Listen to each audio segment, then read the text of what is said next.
Herkese salam, YouTube kanalıma xoş gəlmisiniz. Bugün qonağım Nailə Nəcəfli.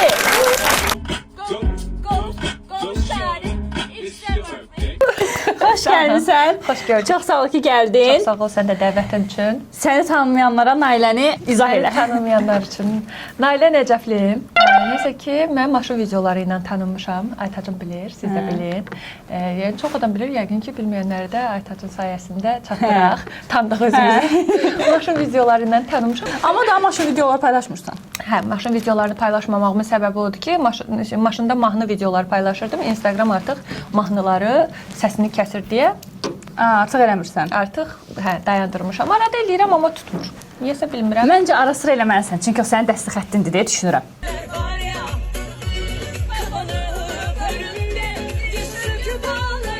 Bəli. İnşallah ki, qayıdarıq. Birinci rubrikamız izləyici suallardır.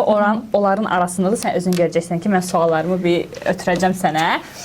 Sualları seçmişəm, ən maraqlarını seçmişik daha doğrusu. Cavab vermək və yaxud da ki, cavab verməmək sənin üzərindədir. Məcbur deyilsən. Keçirik birinci rubrikaya. İzləyici sualları.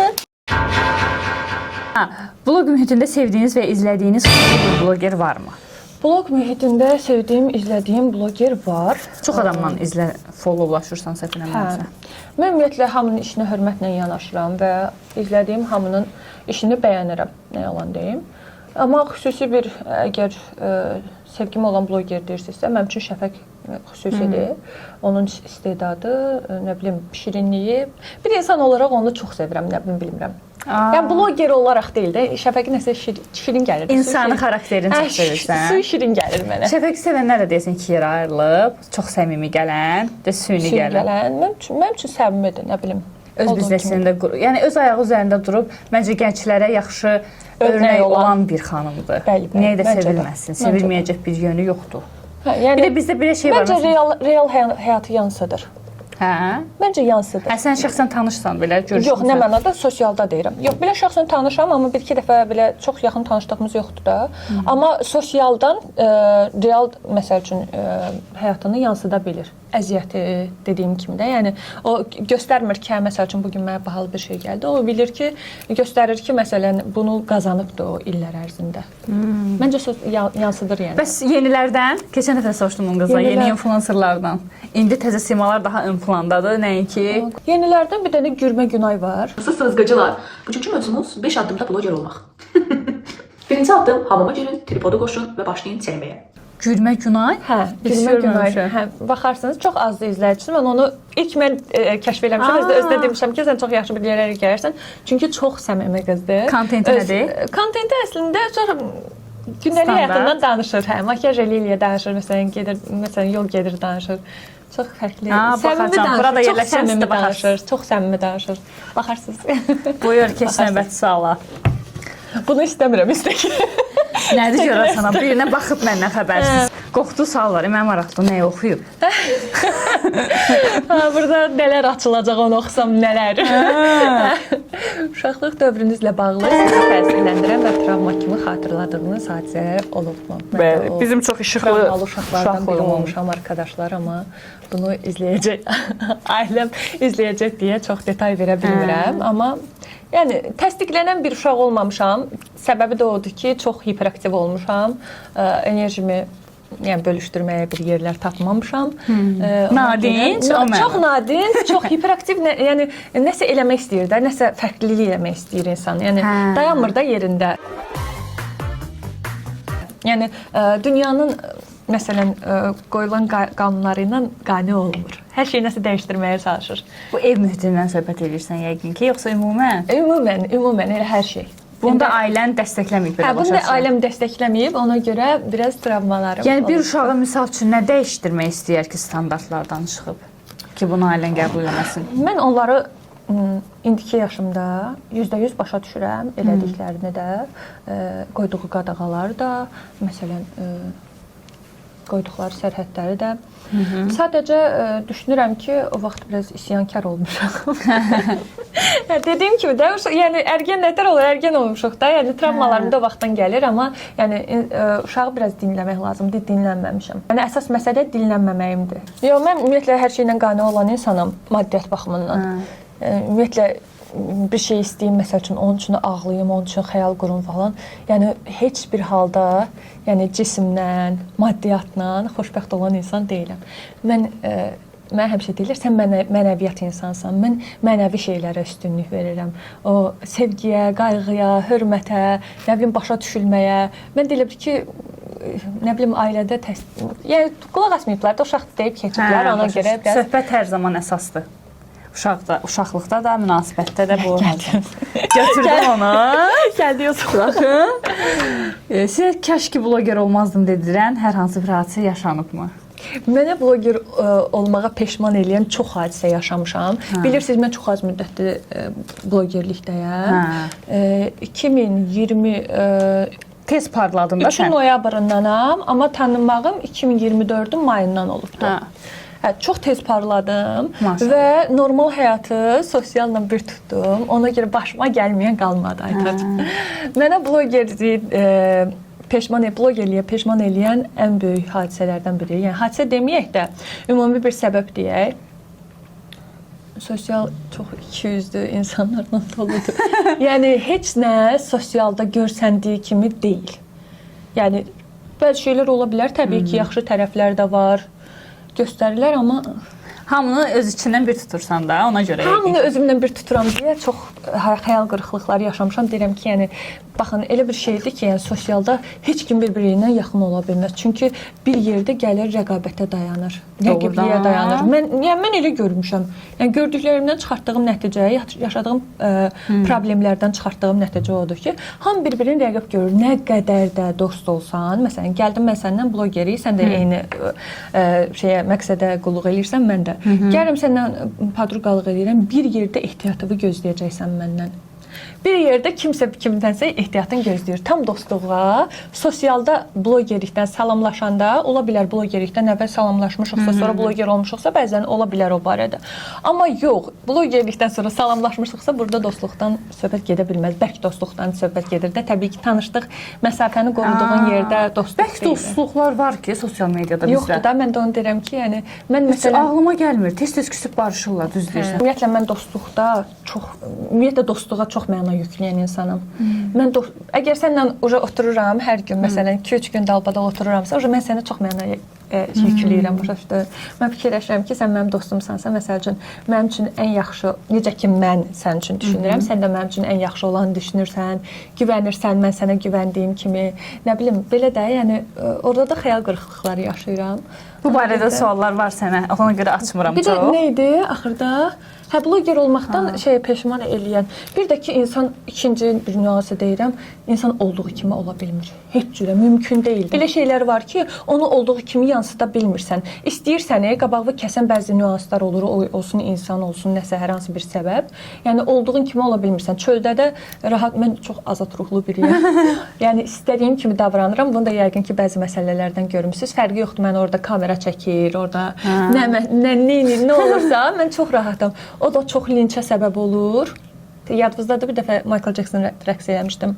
Ayda orada necə sözlər yazmışlar. Yəni mən əylənən insanam da, mən o da olduğun kimi ola bilmirsən, sıxılırsan bir yerdə. Ona görə də bir şey görməmişdim. Yəni rəqs eləyirdi adam orada. Biraz abardırsınız uşaqlar. Peşman oluram ki, yəni niyə bloger oldum? Kəşki rahat olardım, heç tanımayan biri olardım, çox rahat hərəkət eləyərdim. Getdim. Yalnız avtomobildə mahnı oxumaq kimi sadə kontentlə böyük izləyici və bəyənmə qazanmaq barədə nə düşünürsünüz? Sizcə bu uzun müddət zəhmət çəkən digər bir blogerə qarşı ədalətlidirmi? Ümumiyyətlə həyatda ədalət deyilən şeyi məncə bu barədə axtarmaq lazım deyil. Hətta mən əgər şansım gətiribsə nə edeyim? Yox, sosialda axtarmaq ədalət deyə bir şeyi, sosialda axtarmaq düzgün deyil. Elə olur ki, mən elə bir videoya əziyyət çəkirəm ki, yəni günlərim gedir o videoya, gəlir izlənməsidir. Yəni indi orada ədalət axtaraq. Sosialdır da, yəni sosialdır, yəni nə olacağı bəlli deyil. Bəyənmənin yorumun nə qədər gələcəyi. Demək istəyir ki, məsələn insanlar var ki, kontent yaradır, nə bilim gündə bir yerə gedir, saatlarla çəkilir. Məsələn illərdən sonra gəlir, çıxır da yarım milyon üzərinə. Tutmur da, yəni burada ədalət amma sən axtaraq. otursan maşında mahnı oxumusan, bu alınıb. Burada ədalət axtarmaqlıq bir şey yoxdur da. Bu mənim və yaxud Aytacın istədiyi bir şey deyil məsələn. Yəni Aytacın istədiyi kimi, mənim istədiyim kimi olmur. Sadəcə şans gətirir, naxışım var deyir bu həyatda. Sosialda naxışım gətirib, naxışım olub, ona görə qalxmışam. Həyat seçimlərdən ibarətdir da, seçimin düz olub. Olub, uğurlu olub. Deyirəm, birinci dəfə ümumiyyətlə heç belə kontent yaratmaq niyyətində olmamışam. Onu bilirsiniz, bilmirəm. Yox. Podruqam mən çəkib Dərdim olub nə istədin məndən Ürəyimə zərbələr gəlir səndən öz profilində paylaşıb elə o formada. Mən həmişə oxuyub oynayan olmuşam da maşında, yəni mənim ən böyük belə ən gözəl hobbim odur. Yəni ondan stres atıram. Çəkib paylaşıb bir dəfə, iki dəfə özü tutuzdurdu öz profilində. Bağlı profil, yəni bilirsiniz nədir? Private profildir, yəni öz şəkilləri, videoları yoxdur da. Sadəcə elə belə maraqlı şeylər paylaşır. Məni bir dəfə paylaşdı, iki dəfə paylaşdı, tutdu. Ondan sonra başladım özüm paylaşmağa ki, artıq tutur. Demirəm, indi əziyyət çəkən insanlar da var. Hamısına hörmətlə yanaşıram. Yəni həqiqətən əziyyət çəkib bu yerlərə gəlmək deməli ki, siz yəni daha nə bilim təcrübəli, daha çox şey qazanmısınız da, məndən daha çox təcrübə qazanmısınız. Bu yolda elə şeylər keçmisiniz ki, mən o yolları keçə bilmərəm də. Digər blogerlərdən danışıram. Yəni hansı ki, əziyyət çəkib bir yerlərə gəlir. Amma yəni bunda özümü günahkar hiss eləmirəm, da sevinirəm, düşünürəm ki, nə yaxşı ki oxudum, oynadım. Nə yaxşı ki oxudum, oynadım. Sən özün kimi görsənməyə, sən uğur gətirdi əslində. Bayaq deyirsən, çox özün. Enerji. Mən bir dənə də o sualı verdim keçən dəfə insanlara. Elə sən proqramın cümləsində sualları qoymuşdum ki, burada işıqlandıraq. Deyirəm ki, bəs məndə sevdiyiniz ən böyük şey, yəni nədir məndə xoşladığınız, sizin üçün Nailə nə kəsb eləyir də? 90% enerji. Enerji. Çox yaxşı bir şeydir bu, üzə verdiyim o enerji insanlara sevdirir də məni. Gəldik digər suala. Proqramı özüm aparıram, hiss eləmirəm. Heç kimin bilmədiyi, amma sizi bugünkü nöqtəyə gətirən ən böyük çətinlik və ya mübarizə nə olub? Adamın o belə dönüş nöqtəsi var da ki, oradan tık keçirsənsə hər şey Amma sizi bugünkü nöqtəyə ən böyük çətinlik nə olub? Gətirən ən böyük çətinlik. Düşünürəm ki, həmişə mənim anam deyirdi ki, sən istədiyin həyat burada deyil, xaricdədir.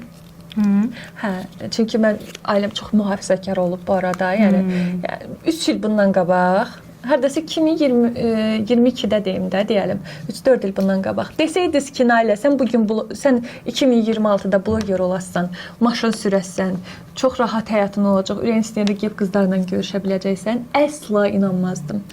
Əsla inanmazdım. Mən bloger olmağım da, maşın almağım da 1 ilin içində hər şey belə elib ki, altı üstünə çevirdi, amma altı üstünə qəşəng idi. Yəni ki, o insanların inamsızlığı var idi. Sən istədiyin həyat Azərbaycanda deyil və yoxdur. Sən istədiyin kimi həyat yoxdur. Deyilən insanların o sözləri məni şeylədi ki, yəni Nailə, sən onlara göstər ki, bəs necə dönüş elədin belə mühafizəkar ailədən? Necə döndün? Dediyim kimi o isyankarlığımdan, ərkənliyimdən. Yəni bəziləri buna qalib gələ bilmir, amma deyir, eyb yox, ailəmə görə, amma bu mövzu çox uzun, çox yəni belə müzakirəyə açıq mövzudur deyə danışmaq istəmirəm. Deməyəcəm ki, siz də isyan eləyin, mühafizəkar ailədə olan uşaqlara təbii ki. Deməyəcəm ki, isyan eləyin, deməyəcəm də ki, oturun, qane olun. Bir yolunu tapmağa çalışın. Bax, ürəyiniz nə deyir? İnsan ümumiyyətlə həyatını bayaqlar o sözümüz gəldiyə ki, qismətini özü yazır. Ürəyiniz nə deyir, ona tərəf gedin və Allahdan işarə istəyin. Deyin ki, Allah qurban olun. Məsəl üçün, mən həmişə deyirəm bu sözü. Mənə bir işarə ver də, yəni mənə düzgün yolu, xeyirlisini ürəyimə sal ki, yəni məsəl üçün bunu elə də ürəyinizdən nə keçirsə onu eləyin, inanın ki, o düzdür sizə görə. Yəni məntiqlə düşünün də, bu yol uğurlu olmaya da bilər. Əlinizdən nəsə ala da bilər.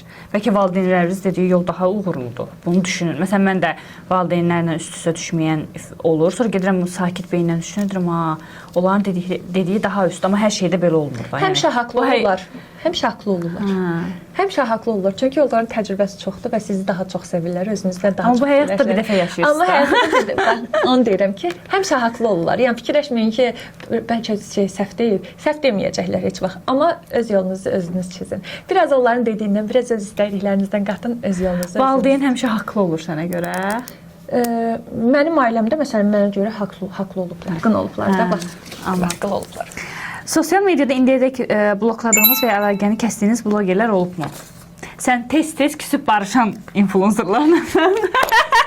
Arkadaşlar, görürdüm mənim bunu amma. ümumiyyətlə küsmək kimi bir xasiyyətim yoxdur. Mən heç kimi kin saxlamıram.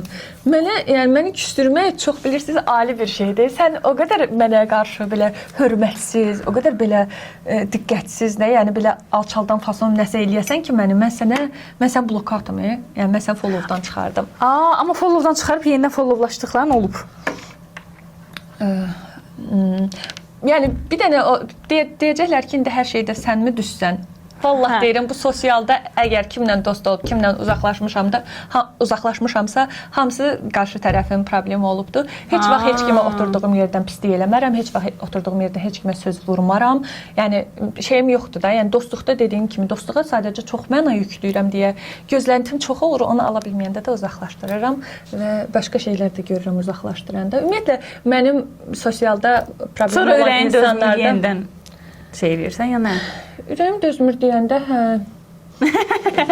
Ürəyim dözmür Allah haqqı. Prosta fikirləşirəm, insanlar tez bağışlayıram. Fikirləşirəm insanlar bəlkə Mən çox uzun müddətdir, amma səni görmürəm hansısa blogerlərlə. Ya çəkiliş. Mən dalaşmıram. Bax məsələn oturdum, bax mənim ən zəif nöqtəm odur. Sən oturdun, dostluq elədin, biz blogerik. Sabah bütün problem aramızda olanda bunu sosiala yansıtmaq yəni mənim üçün çox böyük hörmətsizlik, çox böyük vicdansızlıq, nə bilim, yəni çox mənasız bir şeydir. Amma followdan çıxartmaq elə sosiala yansıtmaq deyil. Yox, nə əlaqəsi var ki? Sən düşünürsən ki, mənim orada 400 takib elədiyim adam var. Yəni mən birini çıxardanda indi axtarırlar ki, görüm kimi çıxartdı. Sən mənə dalaşdın həyatda. Hə. Məni followdan çıxartmağın elə birinci növbədə sosiala bunu yansıtmağın deyil. Mən sən görmək istəmirəm, axı bəs onda nə edeyim? Amma yansıtmaqdır da bu. Yansıtmıram axı, niyə yansıdıram? Səni görmək istəmirəm deyə followdan çıxardıram ki, yəni səni uzaqlaşdırdım həyatımdan. Bu o demək deyil ki, kimsə görsün orada, ayılsın ki, filan kəsi Nailə followdan çıxardıb. Amma sənin izləyici kütlən böyükdür, bu gözə batır da, sorğulanır. Məncə onu gözə batdırtdırırlar. Yox, gözə batmır. Yenə də deyirəm, 400 nəfərin içindən bir nəfəri mən çıxardanda kimsə onu qurtalayıb tapa bilməz ki, filan kəsi çıxardı followundan. Sən bilirsən onlar necə operativ işləyirlər? Bir dənə mövzu olmuşdu. Mən onda həmin insan, məsəl üçün söhbətim olduğu insanı, hər hansı bir mübahisə olduğum insanı hamısında çıxartmadım followundan həmin vaxtı. Bəzi şeylər fikirləşdim ki, həqiqətən bunu yansıtmaq olar, çünki elə bir söhbətlər gəzirdi. Başa düşdün? Onu da çıxartmadım. Sən dediyin kimi yansıtmadım. Vaxt gəldi, üstündən 2-3 ay keçdi. Səssiz almışdım, zaten görmürdüm. 2-3 ay keçdi, çıxartdım followdan. Amma elə insan da var ki, mən fikirləşmirəm ki, onu sosialda onu kimsə görəcək ki, mən onu followdan çıxartdım. Mən onu əsəbləşdirdim, mən bloklayıram, onu hələ nəinki followdan. Bəs indi küs olduğum var, bir hansı bloger? Küs olduğum deyəndə əlaqəni kəsdiyin. Hə, yəni o görmək istəmədim, yəni followumda görmək istəmədim, həyatımda görmək istəmədim. Adını çəkmək istəyirsənmi? Yox, tabii ki, yox. Buyur, keçək növbəti sual. Hamıya həyatında uğurlar arzu eləyirəm. Hamıyla düşmən deyiləm amma. Yəni bilin ki, heç kimlə düşmən deyiləm. Olmaram heç vaxt. Deməli, dostlarınızla tez-tez küsüb barışmağınızı müşahidə edirik. Sizcə bunun əsas səbəbi nədir? Heç düşünürmüsünüz ki, bəzən məsələn sizdən qaynaqlana bilər. Məndən qaynaqlanır, bəli. Çünki mən insanlara çox məna yükləyirəm. Amma səhvi özündə görmür. Deyir, səhv daimi qarşı tərəfdədir. Səhv necə olur məsələn? Sənə görə məsələn səhv necə olur? Mən ola bilər ki, maksimum əsəbləşəndə, danışanda çox qırıcı ola bilərəm. Amma o əsəbləşməyim normal, adi halda olmur. Amma bunu hamı qəbul eləmir də, hər kəsin öz xarakteri var. Məsələn, bayaq dedin ki, mən hamını olduğu kimi qəbul eləyirəm. Məsələn, sən əsəbləşib elə ifadə işlədə bilərsən ki, yaxşı dinləyəcəyəm. O yerə gəlməyimdə inan ki, Quran haqqı işləyib də o məni. O mənim əsəblərimi işləyib. O yerə çatdırıb məni. Mən ona yığmışam, mən onu çox keçmişəm deməli. Deməli, mən onu çox bağışlamışam. Başa düşdün? Hə, sonda da o. Belə, yəni, Nailə, cavablar bunlardan ibarətdir. Nə qədər səmimi idi, nə qədər inandı, şərhlərdə qeyd edirsiniz. Məncə, olduqca səmimi idi. Keçib növbəti rubrikaya. Qırmızı məktub. Ən sevdiyim. Cəzalar var. Hansı ki, sən onun ikisini seçib eləməlisən. Cavab bəli. Buyur. Seçib random formada seçirəm hətta. Random seçirsən, bəli. Çətin deyil əslində, belə oturduğun yerdən bəli. Hə, okey. 30 saniyə xəbər aparışı. Bəli, bu gün mən sizinlə Nailə Nəcəfli, qarşınızda Aytac Logi adından tanınan Aytac xanım. Buyurun Aytac xanım.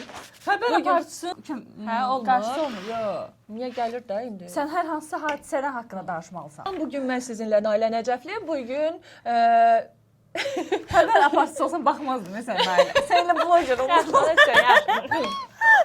Bu gün mən sizinlə Nailə Nəcəfli idi, statın sonu. Hə, sağ ol gəlir. Çox əziyyət çəkdim. Kesin o birisinə görə. Bunun altında da var ha, gözlə. Çox maraqlılar var. Qəşəngini seç. Kartof haqqında motivasiya. Kartof kimi bir yerdə qalmayın heç vaxt. Həmişə çalışın. Kartof bir yerdə qalma. Başqasını seçin, olar Nailə. Bildiyin ən şit zarafat elə. Əgər ayda, ay planetində də ayda adam öldürsələr, nə olar? Nə olar? Qanı yerdə qalmaz. Özünü gülə bilmədim o zarafatı. Biraz qanım dondu Nailə. Növbəti rubrikamıza keçirik. Səncə hansı? Səncə Azərbaycanda hansı influencer olduğu yerdən daha çox şişirdilib? Amma deyə bilməyəcəm, heç nə mən ad çəkə bilmərəm heç. Yəni bu o demək deyil də ki, o olduğu yerə layiq deyil. Amma deyəcəksən ki, biraz daha artıq şişirdilib. Məsələn, şişirdiləsə o qədər influencerlar var ki, o biraz daha artıq şişirdilib kimi. Vallahi linçlənəcəm, vallahi eləməyin lütfən. Çünki mənə görə var, özdə axır momentlərdə belə, axır zamanlarda mənim aktual mövzumdur bu. Ki, niyə belə olub ki? Niyə belə olur ki? İzləyirsən. Amma həmən adamı çox istəyirəm, həqiqətən deyirəm, çox istəyirəm. Prosta elə bil ki, bilirsiniz nətər, elə bil ki, hamı şey deyir də, elə ki, bu əladır, süperdir. Zaten əladır, zaten süperdir.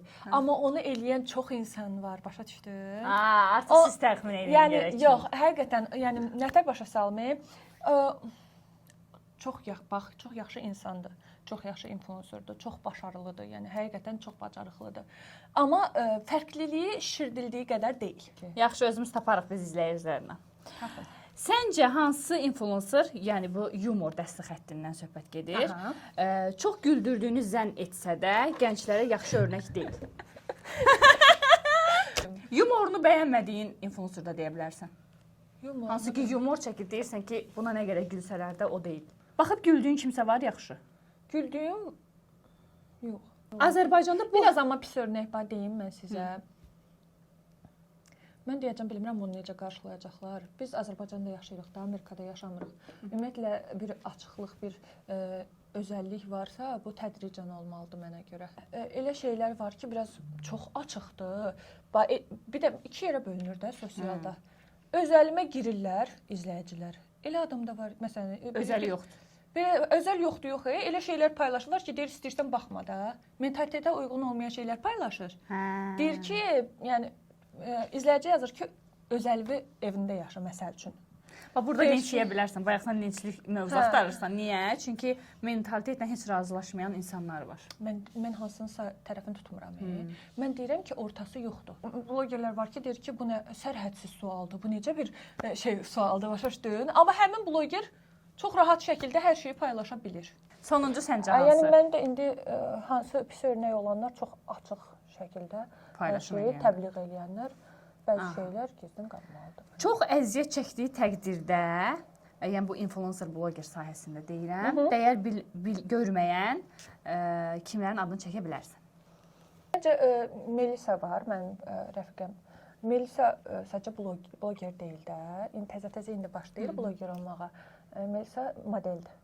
Amma çox qəşəng məncə kontent üretir. İşıq özü görməyə layiqdir deyirsən Melisa. Mən düşünürəm ki, biraz lakşeri şeyi var, vibe var. Verilişimizin əsas ana 3 sualı var. Dünya bir dəqiqəlik səni dinləsəydi nə deyərdi? Hər kəs susub səni dinləyir. Millətsə əgər yəni səmimi olun. Ən sevdiyin, önərəcəyin bir kitab və bir film?